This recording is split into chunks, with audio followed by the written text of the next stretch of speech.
Hey you guys, this is Rafael Eledge from Relics.com in Savannah, Tennessee, and I have a treat for you guys today.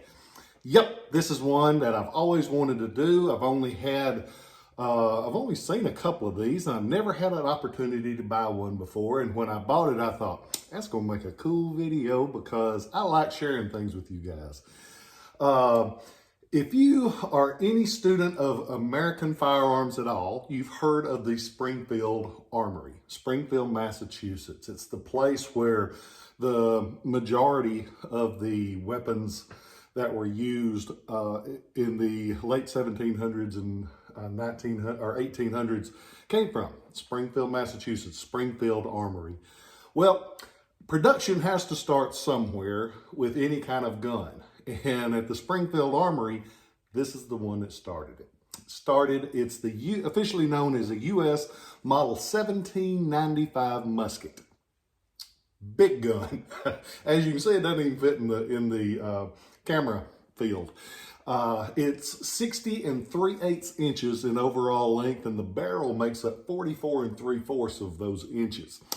Big old gun. And it's not only a big gun, it's a special gun because it did start all of that production, all of those famous models of Springfield, the 42s, the 16s, the 55s, they started with this one. And this is the 1795. They made actually quite a few of them. They made they guesstimate 80 to 85,000 of them, but this is the first type of the first production. Which, what does that mean? Who cares? I care, because this is the one that started it all. The ones that were made from 1795 up until 1799 didn't even have a date on them. They didn't put a date on them until 1799, and then they started putting them on the butt plate. They didn't even put them on the lock plate mark until 1804.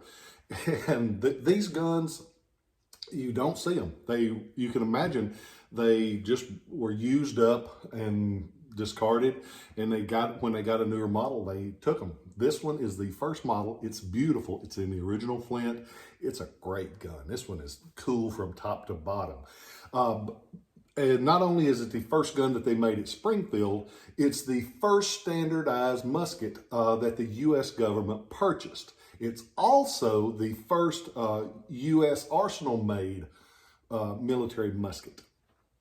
Flederman goes into a little section on them, and he doesn't mention many things that are like historical.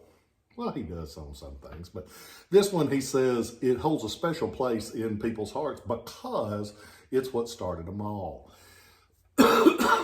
Excuse me. Sinuses are killing me today, but I'm gonna make it through it.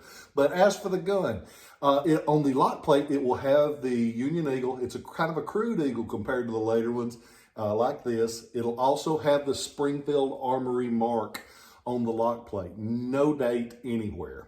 These guns, they're standardized, but they're hand finished. Because you got to remember, standardization didn't come in for another, 25 years with the 1819 Hall rifle. Truly interchangeable parts. They were standardized, but not interchangeable.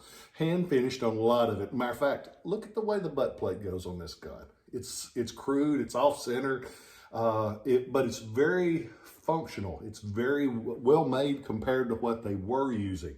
Before these guns, they were using a lot of imported guns. They were also using a lot of guns that were put together by smaller makers. This one is the start of true American defense from the Springfield Armory. On top of the barrel, it has the U.S. It has the P for proof, meaning that they tested it and is good enough to use. This one has a full-length barrel, has a beautiful one-piece walnut wood stock. On the opposite of the lock plate, on the flat there, it has a script-style U.S. where it was approved. It's just a knockout. And if you're going to truly have every Springfield type that was made, this is where it starts. And that's why I was so excited to get it. A friend of mine showed it to me, and when I looked at it, I thought, that's cool, but I didn't really grasp all of the coolness about it. Sometimes it takes a little while to soak in, but this one, man, it's a great gun. I hope you guys are doing well. I hope everything is pointed in your direction.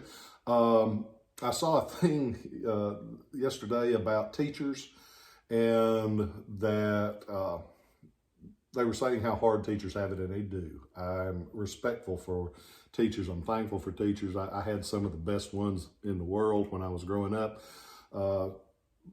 But I say that because I just want you to take a second and thank those teachers. If you still have children, or even if your children are grown, you see one of those people that help teach them, because those guys don't get paid a lot of money, but they do it because they love it. There's no reason else that you would ever want to be a teacher unless you truly love it. So if any of my teachers happen to catch this, I appreciate you guys. I love y'all. Be kind to everybody, and we'll catch you next time. Love you guys. Bye-bye.